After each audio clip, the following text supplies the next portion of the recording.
Zain was a seasoned hunter. The villagers often told tales of a sinister spirit that haunted the mountain nearby, a malevolent entity known as the Mountain Wraith. They warned him never to go beyond the red cliff, where strange lights flickered in the dead of night. But Zain had heard too many stories and seen too few spirits. Tonight, he decided to venture beyond the cliff and hunt whatever was there. The air grew colder as Zain climbed higher, and an eerie mist blanketed the ground. The woods were strangely quiet, the usual chirping of crickets absent.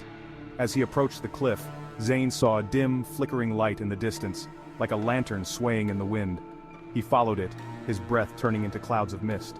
When he reached the source, he found an old shrine, almost hidden among the overgrown vines. An ancient lantern hung there, swaying though there was no wind.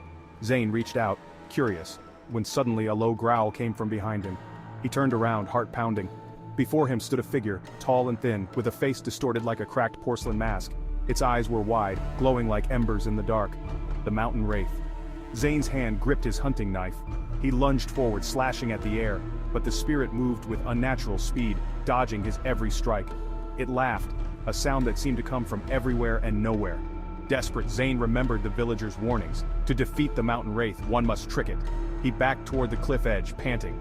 "If you want me, come get me!" he shouted, feigning confidence. The spirit lunged at him, and Zain sidestepped, watching as it tumbled off the cliff, screaming into the abyss below. Zain laughed, a relieved sound escaping his lips. He had won. But then, a cold whisper brushed his ear. "You can never truly kill what is already dead." Zain's smile faded. He looked down at his hands.